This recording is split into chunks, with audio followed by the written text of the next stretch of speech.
The emergency lights flashed red as another Wrecker bombardment shook the New Geneva research facility. Major Elena Kovacs barely glanced up from her workstation as dust rained from the ceiling. The XM-37 combat mech, nicknamed Scarecrow for its gangly, unorthodox design, stood in its cradle before her, neural pathways pulsing with blue light as it processed combat simulations. Final adjustments complete, Elena muttered, wiping sweat from her brow. She'd worked through 3 consecutive bombardments without rest. You're ready to save lives. 6 hours later, she stood before the United Earth Defense Committee, exhaustion hidden behind a rigid military posture. The holographic projection of Scarecrow rotated between them, its unusual design drawing poorly concealed sneers from several generals. "Is this some kind of joke, Major?" Admiral Takahashi asked, tossing a performance report onto the table. "Your prototype fails to meet our combat specifications in every measurable way.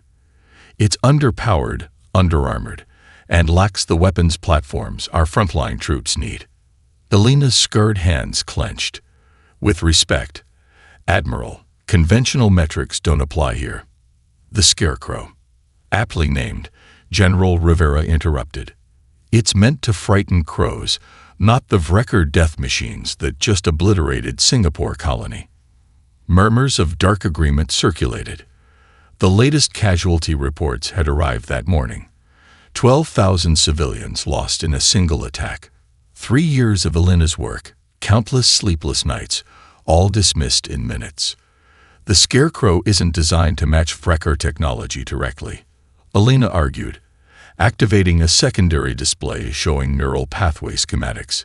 It's built to adapt, to learn from each encounter and evolve beyond its original parameters. "We don't have time for theoretical advantages that may manifest someday," Rivera countered. "The Wrecker overwhelmed Alpha Centauri yesterday. Mars is requesting evacuation. We need weapons that work now." Admiral Takahashi's gavel struck with finality. "Funding denied. Prototype XM-37 is to be decommissioned. Dr. Kovacs, report to the Hammerhead program tomorrow at 600. As the committee filed out, only Dr. Wei Lin, Elena's mentor, remained. The elderly scientist wheeled his chair closer, his legs lost years ago in the first Wrecker assault on Luna Base. "They're frightened children," he said softly, clinging to bigger guns when faced with extinction. Elena stared at the hologram of her rejected creation, the neural pathways still pulsing with potential. "A Scarecrow could turn this war around. I know it." Wei's eyes narrowed with sudden determination. "Then perhaps it's time to go outside the system." He pulled a secure data chip from his pocket. "My former student commands Ganymede Outpost. The Wrecker hit them hard last month. They've requested any experimental tech we can spare." "They take Scarecrow?" Elena asked, hope kindling. Wei smiled grimly. "The question is, are you willing to commit treason to save humanity?" Elena looked at the hologram once more, watching the neural pathways pulse with untapped potential. In those patterns, she saw possibility. Adaptation, evolution, survival. Everything humanity would need to face an enemy that outmatched them in every conventional metric. "What's the alternative?" she asked quietly. "Let humanity fall because we were too afraid to evolve." Wei nodded, understanding in his eyes. "I'll make the arrangements. You'll need to move quickly. They'll notice the prototype missing within hours." "How do we get it off planet without authorization?" Elena asked. "I still have friends in the shuttle bay," Wei replied, already typing a coded message on his secure tablet. "And not everyone on this base believes bigger guns are the answer." Elena took a deep breath, feeling the weight of her decision. Career suicide at best, execution for treason at worst. But if Scarecrow could do what she knew it was capable of, if it could adapt fast enough to counter the Wrecker. "Let's save humanity," she said. "System alert. Unauthorized access in Hangar 7. Elena ignored the blaring alarms as she worked feverishly, fingers flying across holographic interfaces. The maintenance bay's emergency lights cast long shadows as she uploaded final parameters to Scarecrow's neural core. Security breach confirmed. All personnel to defensive positions. Time to go, Wei urged through her earpiece from his position in the security hub. They've discovered the missing transport codes. Elena sealed the final connection and powered up the mech. Scarecrow, initiate silent running protocol. The prototype's eyes flickered to life, a soft blue glow that somehow seemed questioning. Yes, she whispered, answering its unspoken inquiry. We're stealing you. 3 weeks later, Elena stood in the cramped cargo hold of the Tarnished Hope, a smuggler vessel notorious for running the military blockades. Jupiter's massive form dominated the viewport, its largest moon barely visible against the gas giant's glow. We're making our approach, Captain Reese announced, his scared face illuminated by control panels. And we've got company. UEF patrol cruiser on an intercept vector. Elena's heart hammered. Beside her, encased in a modified stasis pod disguised as a mining drill, Scarecrow's neural matrix continued processing voyage data even in low-power mode. They're hailing us, Reese's navigator reported. Standard inspection protocol. The captain replied calmly, adjusting his false identification. Everyone remember your cover. He winked at Elena. How's our mining engineer doing? Terrified, she admitted. Her military career, her reputation, her freedom, all sacrificed in this desperate gamble. The forged documents identifying her as Dr. Emma Kowalski would fail any serious scrutiny. The inspection came and went with surprising ease, the patrol more concerned with refugees fleeing outward than smugglers heading toward the front lines. 8 hours later, they landed at an abandoned mining outpost on Ganymede's dark side. Colonel Javier Santos was not what Elena expected. The commander of Ganymede's resistance was barely 30, his left arm a crude military prosthetic, his face bearing the distinctive scarring of Wrecker plasma weapons. So you're Wei's prodigy, he said, studying Elena with eyes that had seen too much death. His gaze shifted to the cargo container being unloaded. And that's the miracle weapon he promised. It's not a weapon. Elena corrected as technicians carefully opened the container. It's something new. Scarecrow emerged from stasis, its ungainly frame straightening to its full 15-foot height, modest compared to standard 25-foot combat mechs. Battle-hardened soldiers stared at the prototype with expressions ranging from disappointment to outright disdain. That's what you risked treason for. Santos scoffed, circling the mech. It looks like something assembled from spare parts during a power outage.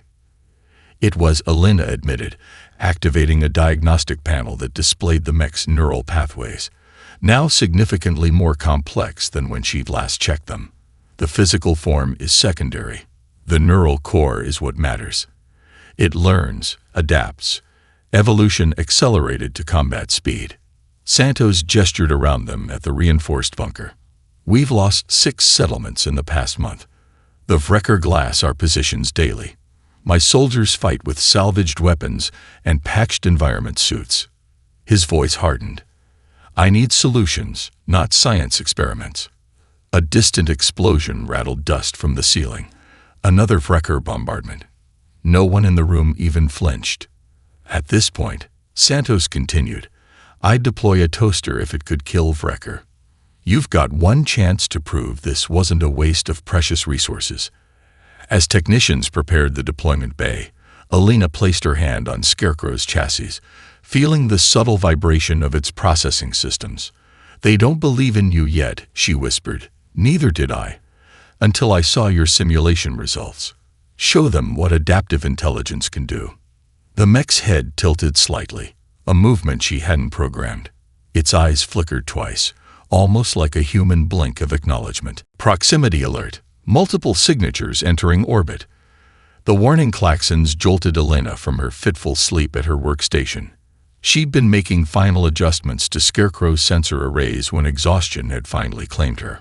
All personnel to battle stations. Santos' voice echoed through the outpost's communication system. This is not a drill. Elena rushed to the command bunker, arriving as tactical displays flickered to life. The holographic projection showed 3 crystalline Vrekar warships descending through Ganymede's thin atmosphere, their alien architecture gleaming with internal light. Outpost Thonis is under attack, Santos informed his hastily assembled officers. Again, but this time they've brought 3 capital ships. His expression was grim. Intelligence suggests they're after our water processing plant. Standard Defense Protocol Delta, his second-in-command asked. Santos shook his head. Delta resulted in 60% casualties last time. We're implementing Echo Formation with, he hesitated, looking at Elena. An experimental edition. The officers dispersed to their assignments, leaving Elena with Santos at the central command console. "Where's your miracle machine, Doctor?" he asked, eyes fixed on the incoming enemy count. Over 70 Vrekar ground units deployed and descending. Elena's fingers flew across the neural interface. Scarecrow is online. Base programming stable. Adaptive subroutines active. A complex stream of code flashed across her screen. Algorithms she hadn't written. It's evolving already. Santos raised an eyebrow. Before even seeing combat. It's been processing all available Vrekar combat footage since we arrived. Elena explained. Theoretical adaptations based on observed patterns. A massive explosion rocked the command bunker. Santos steadied himself against the console. Theory time is over. Request permission to deploy your prototype. Elena nodded, heart racing. Granted. Though I should warn you, its first priority will be observation, not engagement. As long as its second priority is killing Vrekar, Santos replied grimly. The deployment bay doors parted, revealing the hellscape Ganymede's surface had become. The methane-rich atmosphere swirled with debris from destroyed habitats, illuminated by the constant flash of energy weapons. 3 massive Vrekar walkers crested the ridge overlooking the outpost, each standing 30 feet tall, their crystalline structures housing the biomechanical pilots that controlled them with terrifying precision. Scarecrow stepped into the low gravity, its movements suddenly fluid in ways Elena had never seen during testing. The mech's ungainly frame now moved with almost predatory grace, staying low among the ruins of previous battles. "What's it doing?" Santos demanded as they watched the feed. Human soldiers were already engaging the enemy, dying while the prototype appeared to be circling the battlefield. "Learning," Elena replied, never taking her eyes from the neural activity display. Every second it observes, it's cataloging weaknesses, points of failure, communication frequencies, weapon discharge patterns. "We're losing people while it takes notes," Santos growled. On the main screen, a squad of human soldiers was pinned down behind a collapsed habitat dome. Vrekar energy weapons systematically destroying their cover. "Damn it." Santos slammed his fist on the console. "Order your machine to engage." Elena opened her mouth to explain again when Scarecrow suddenly changed direction. The mech accelerated toward the embattled soldiers, but instead of charging the Vrekar forces directly, it leaped onto a half-destroyed water tower. "What the hell?" Santos began. In one fluid motion, Scarecrow severed the tower's supports, directing its collapse directly onto the Vrekar position, crushing 3 units instantly. As the alien soldiers redirected their attention, the mech was already moving, sliding under a walker's guard, and driving its reinforced arm directly into a joint connection, with surgical precision. The 30-foot walker crashed to the ground, its crystalline structure fracturing. Scarecrow was gone before the dust settled, already targeting its next objective. It found a structural weakness, Elena whispered in awe. It shouldn't have been able to process that so quickly. Blood dripped from Elena's fingertips as she soldered the final connection in Scarecrow's damaged leg actuator. 6 weeks of nearly continuous combat had taken their toll on both creator and creation. Dark circles shadowed her eyes, and her hands trembled from exhaustion and stimulant overuse. "You need sleep, Doc," Technician Rodriguez said, handing her a sterile cloth for her bleeding hand. That's your third injury today. Can't. Elena mumbled, checking the neural readouts. Wrecker patterns shifting again. Scarecrow needs these upgrades before the next attack. The prototype no longer resembled the gangly machine that had first arrived on Ganymede. After 12 increasingly successful engagements, it had evolved beyond recognition. Following each battle, Scarecrow would return with salvaged Wrecker technology, not just as trophies, but as components it integrated into its own systems. Crystalline structures now interwove with its original frame, giving it an unsettling hybrid appearance. Its left arm had been completely replaced by a modified Wrecker appendage, allowing it to interface directly with enemy systems. Most disturbing were the adaptive weapons it had fashioned from enemy components, weapons that emitted the same devastating energy signatures as Wrecker armaments, but calibrated to exploit the weaknesses Scarecrow had discovered. That thing gives me nightmares, Rodriguez admitted, watching as the mech's systems cycled through self-diagnostics. The way it moves now, it's not like a machine anymore. Elena understood his unease. Scarecrow's movements had become increasingly fluid, almost predatory. It would tilt its head when processing new information, a gesture Elena had never programmed. Sometimes she caught it observing human interactions in the base, its optical sensors tracking conversations, gestures, expressions. The lab door slid open as Colonel Santos entered. Despite successful defenses, the strain of command showed in his face. He'd lost 15 more soldiers in the last engagement. The troops have started calling it Frankenstein, he said, studying the mech as it hung in its maintenance cradle. I've heard, Elena replied, sealing an access panel on the mech's chassis. They mean it as an insult, but it's actually appropriate. A creation cobbled together from disparate parts, initially feared, misunderstood, ultimately vindicated, and potentially dangerous, Santos added quietly. Elena looked up sharply. Scarecrow has saved hundreds of lives. Your own troops cheer when it takes the field now. Because it wins, Santos acknowledged. And that's drawn attention. High Command has noticed our improved combat performance. We've damaged more Wrecker ships than any other outpost in the sector. They're sending observers next week. Elena's blood ran cold. Earth Defense Command. Here. She dropped her tools, panic rising. They can't know about Scarecrow. They'll shut us down, claim it for proper testing. We'll lose months of combat evolution. People will die. Santos smiled grimly. Which is why I've classified all records and purged mentions of your prototype from official communications. Officially, our success is due to innovative tactical deployments and superior understanding of enemy weaknesses.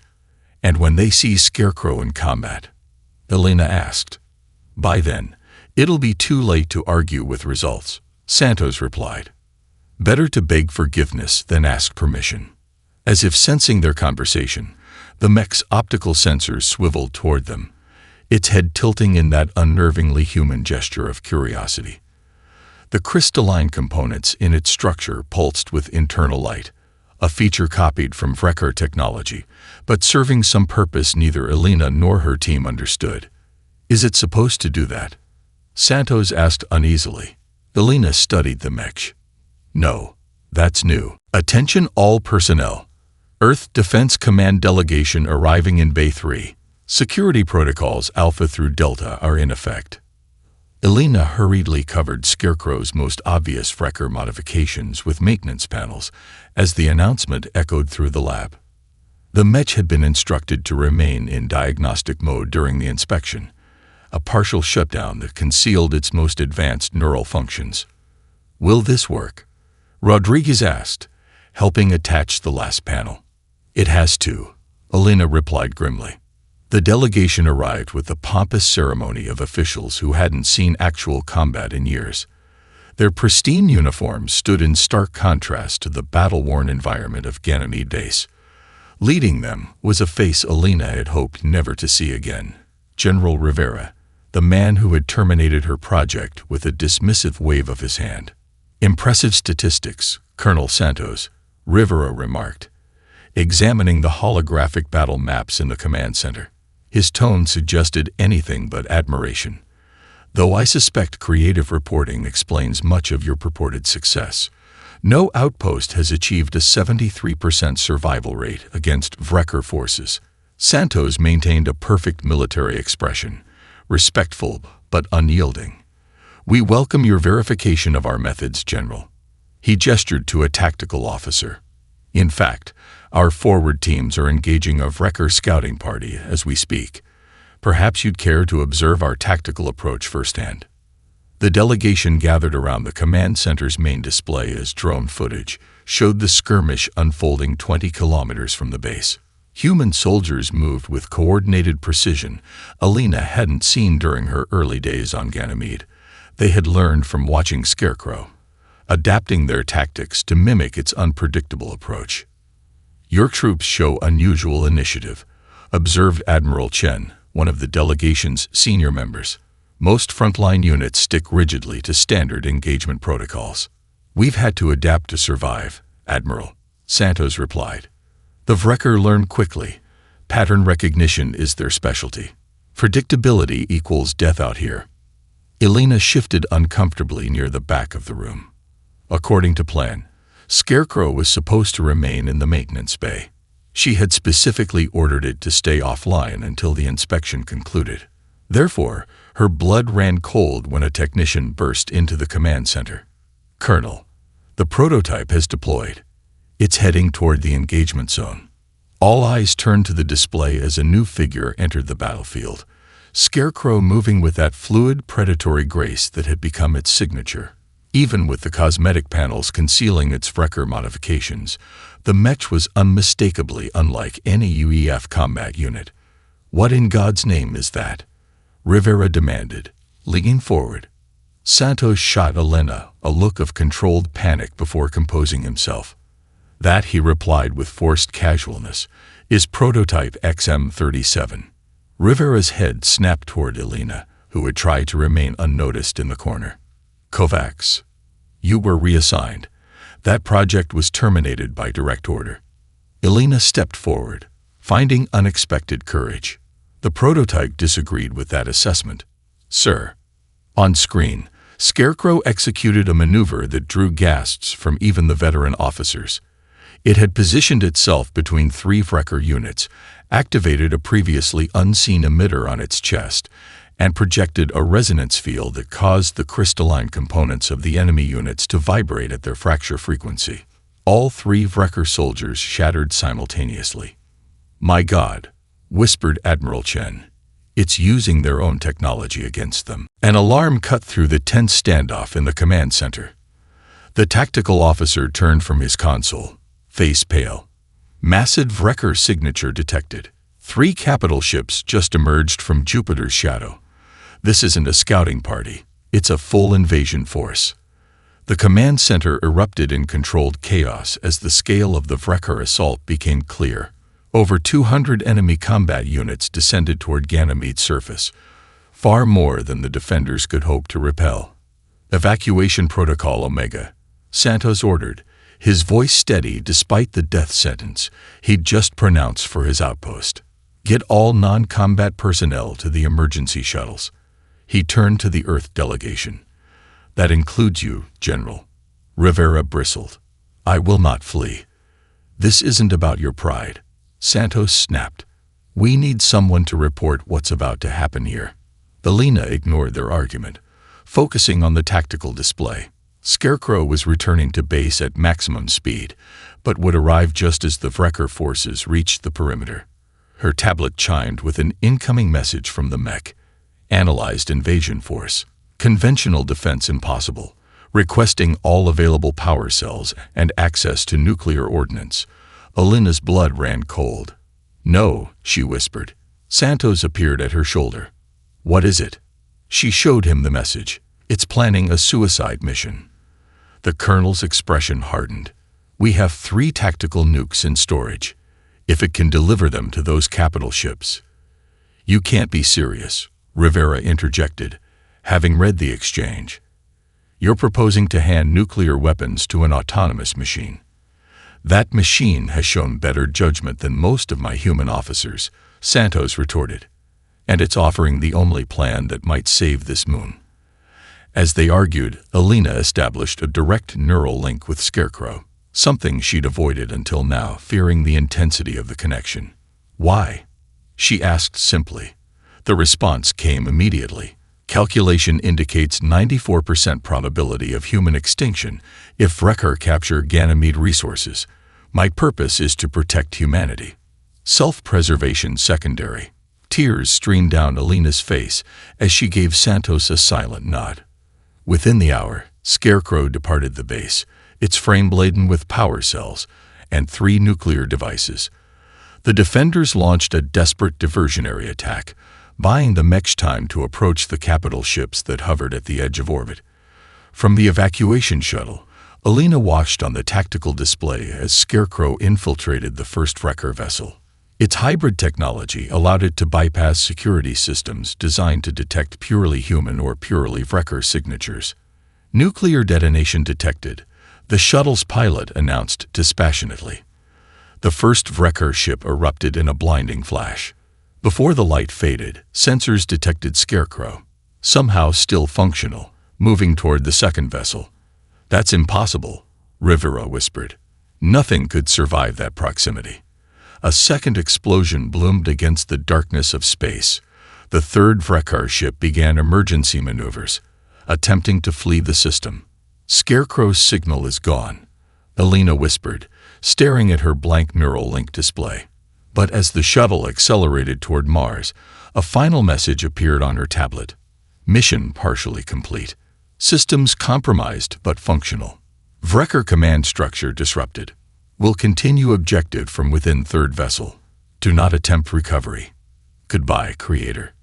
Alina pressed her hand against the viewport, watching as Jupiter and its moons receded into the distance. Somewhere out there, her creation was still fighting, evolving beyond anything she had ever imagined. 6 weeks after the Ganymede battle, Alina found herself reinstated and standing before the same defense committee that had once rejected her work. This time, however, they looked at her with something approaching reverence. The committee chamber was silent as Admiral Takahashi reviewed the holographic data before him. The intelligence we've gathered is unprecedented, he explained, displaying schematics that pulsed with detailed annotations. Your Scarecrow prototype didn't just destroy 2 Wrecker capital ships. It transmitted detailed scans of their propulsion systems, weapons arrays, and neural interfaces before detonation. Information we've been trying to obtain for 3 years, added Admiral Chen, the only committee member who had witnessed Scarecrow in action on Ganymede. Scan fidelity that our best stealth probes couldn't achieve. Even General Rivera's previous hostility had been replaced with grudging respect. We believe it infiltrated their network, he continued. Wrecker communications throughout the Jupiter sector have been compromised. Their attack patterns have become erratic. Ship-to-ship coordination failures, targeting systems malfunctioning during critical engagement phases.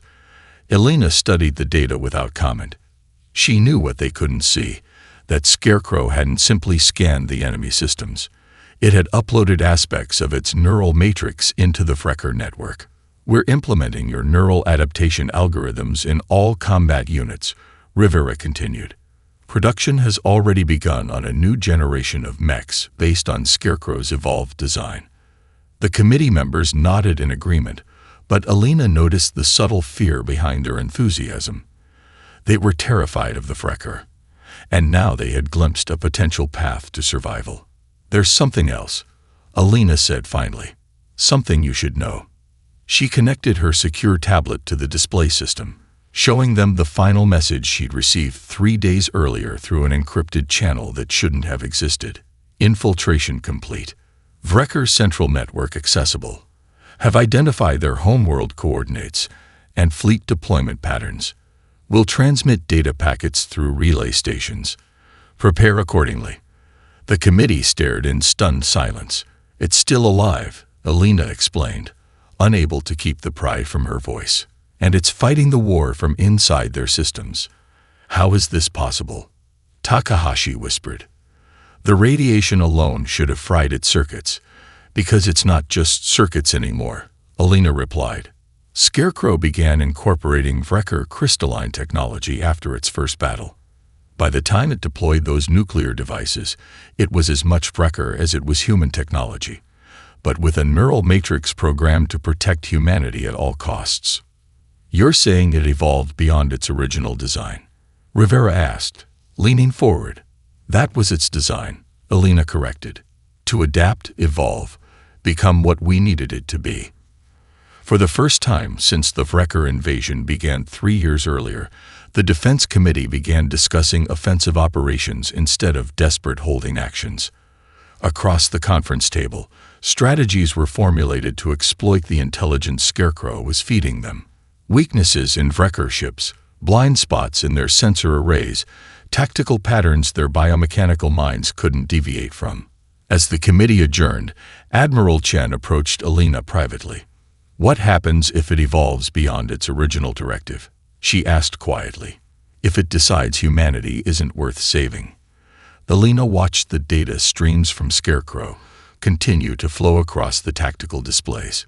It won't, she said with certainty, because the one thing we program that can never evolve is its core directive. Protect humanity, whatever the cost. She didn't add her private fear that the cost to Scarecrow might be its own humanity, whatever strange form of it had emerged in those neural pathways on Ganymede. 1 year later, Alina stood on the observation deck of the U.S. Redemption, Earth's newest flagship, watching as the combined human fleet prepared for its first major offensive of the war. Ships from 17 previously fractured colonies had united under a single banner, their hulls gleaming with integrated Wrecker technology, adaptations derived from Scarecrow's ongoing intelligence. Admiral Takahashi joined her at the viewport. Hard to believe that one discarded prototype changed everything. Alina nodded. The past year had seen a complete reversal of the war's trajectory. Wrecker forces, once coordinated and unstoppable, now suffered from mysterious malfunctions, targeting errors, and navigation failures.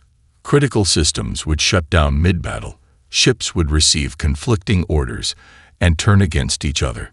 And after each engagement, encrypted data packets would arrive through circuitous routes, containing more Wrecker secrets for humanity to exploit.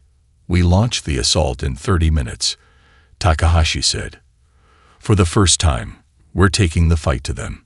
Alina's tablet chimed, a sound that now made everyone around her fall silent with anticipation. She opened the message. Enemy defenses temporarily disabled. Attack window, 27 minutes.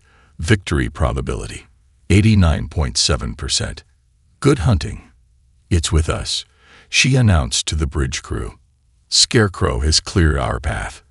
As the human fleet accelerated toward the Wrecker stronghold, Alina placed her hand against the cold viewport. Somewhere out there, in the vast digital architecture of the enemy network, her creation continued its lonely mission. The prototype that had been dismissed, only to become the turning point that saved humanity. The battle unfolded with a precision that would have been impossible months earlier. Guided by Scarecrow's intelligence, human ships targeted critical weaknesses in Wrecker defenses. Enemy weapons powered down at crucial moments. Shield generators failed in perfect synchronization with human attacks. It's like they're fighting blind, Takahashi remarked as another Wrecker cruiser erupted into crystalline fragments. They are, Alina replied. Scarecrow is in their systems, their sensors, their command networks. It evolved far beyond what I designed, became something new at the intersection of our technologies. When the engagement ended 3 hours later, humanity had secured its first decisive victory. The Wrecker stronghold, once considered impenetrable, lay in ruins. The enemy fleet was in retreat, its remaining ships broadcasting conflicting orders that scattered them across the outer system. In the command center celebration, Alina slipped away to her quarters. A new message waited on her secure channel. Mission progressing. Have located Wrecker Central Intelligence Nexus. Preparing final intrusion. Victory probability, 97.3%. Estimated completion, 73 days. Elena typed a response she knew was unnecessary but couldn't help sending.